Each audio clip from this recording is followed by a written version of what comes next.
रायगड जिल्ह्यात उद्योग वाढीसाठी पोषक वातावरण निर्माण करण्यासाठी शासन कटिबद्ध असल्याची ग्वाही पालकमंत्री भरत गोगावले यांनी दिली आहे। शेतकरी आणि मच्छीमारांचा ज्या उद्योगांना विरोध आहे त्यांच्याशी चर्चा करून गैरसमज दूर करत उद्योगांसाठी मार्ग मोकळा केला जाईल, असे गोगावले यांनी स्पष्ट केले। जिल्ह्यात सध्या 5480 कोटी रुपयांची गुंतवणूक होत असून त्यातून सुमारे 4000 रोजगार निर्माण होणार आहेत। नवी मुंबई आंतरराष्ट्रीय विमानतळ, JNPT आणि दिघी बंदरामुळे रायगडमध्ये उद्योगांसाठी मोठ्या संधी उपलब्ध असून आगामी काळात रायगड औद्योगिक क्षेत्रात आघाडीवर राहील, असा विश्वास पालकमंत्र्यांनी व्यक्त केला। आज जर आपण पाहिलं तर जवळजवळ 5480 कोटींची गुंतवणूक या माध्यमातून, मैत्रीच्या माध्यमातून होत आहे। 4000च्या पुढे रोजगार उपलब्ध होणार आहेत नोकऱ्यांसाठी।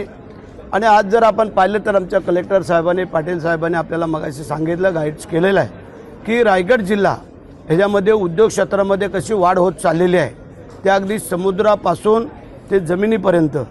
आणि ह्या सगळ्या बाबतीमध्ये मुंबई जवळ आहे, ठाणे जवळ आहे, पुणे जवळ आहे आणि त्याच्यामध्ये परदेशात जायला मग अगदी विमानतळ पण आपल्याला आता जवळ झालेला आहे पनवेलला। ह्या सगळ्या गोष्टीचा विचार करून निश्चितच पूर्वी तर आपण औद्योगिक जिल्हा म्हणून होता, पण त्याच्यात आणखीन वाढ पण होते आणि त्याच्यामध्ये मुख्यमंत्री, उपमुख्यमंत्र्यांनी तिसऱ्या मुंबईची पण घोषणा केलेली आहे। त्याच्यामुळे ह्या जिल्ह्याला अनन्यसाधारण महत्त्व प्राप्त झालेलं आहे, हे मी तुम्हाला सांगू इच्छितो। सर, रायगड जिल्ह्यामध्ये ज्या पद्धतीनं बेरोजगार तरुणांची संख्या आहे आणि स्थलांतर देखील मोठ्या प्रमाणावर आहे अनेक तालुक्यांमध्ये, कसा परिणाम या ठिकाणी सकारात्मक होईल? जो आमचा ग्रामीण डोंगराळ भाग आहे त्या भागामधले बरेचसे तरुण शहराकडे, मुंबईकडे, पुण्याकडे, ठाण्याकडे, गुजरातकडे वळत आहेत। तो ह्या माध्यमातून त्यांना आम्ही थांबवण्याचा थोडा प्रयत्न करू की त्यांना जर आपल्याच जिल्ह्यामध्ये, आपल्याच तालुक्यामध्ये जर नोकऱ्या उपलब्ध झाल्या, व्यवसाय उपलब्ध झाले तर त्यांना शहराकडे इतर कुठं जाण्याची आवश्यकता लागणार नाही।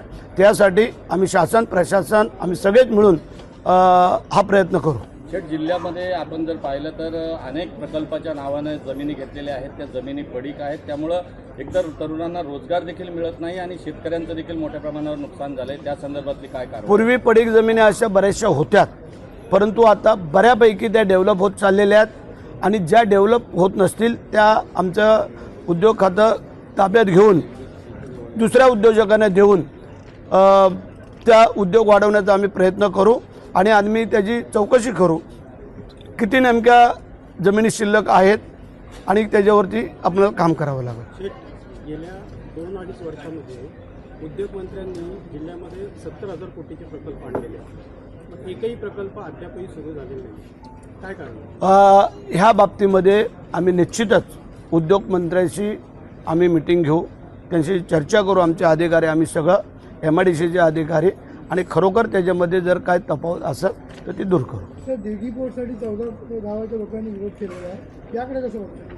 ठीक आहे, आता जिथे नवीन उद्योग येतात तिथे विरोध हा होतोच, परंतु त्याच्यावरती विरोधावरती मात करून त्यांना समजावून सांगून जर तिथं आपलं जर दिघी पोर्ट झालं तर आपल्या जिल्ह्याचं कशा प्रकारे प्रगती होईल, तुमची कशा प्रकारे प्रगती होईल, हे आम्ही त्यांना समजून सांगण्याचा प्रयत्न करू। बांबू लागवड आणि मत्स्य व्यवसाय आहे, त्याला उभारी देण्यासाठी किंवा त्याच्या उन्नतीसाठी काय नवीन प्रयत्न असणार? मगाशी कलेक्टर साहेबांनी आपल्याला सांगितलं की जसे आमचे करंजाला पोर्ट झालेलं आहे त्याप्रमाणे काही जर आणि 2-3 ठिकाणी झाले तर त्याच्यामध्ये आणखीन बोटी लावण्यासाठी जागा उपलब्ध होईल आणि मग त्याचा मत्स्य व्यवसाय वाढेल की जो करोडो रुपयामध्ये गेलेला आहे तो आणखीन कसा वाढवता येईल तो आम्ही बघू।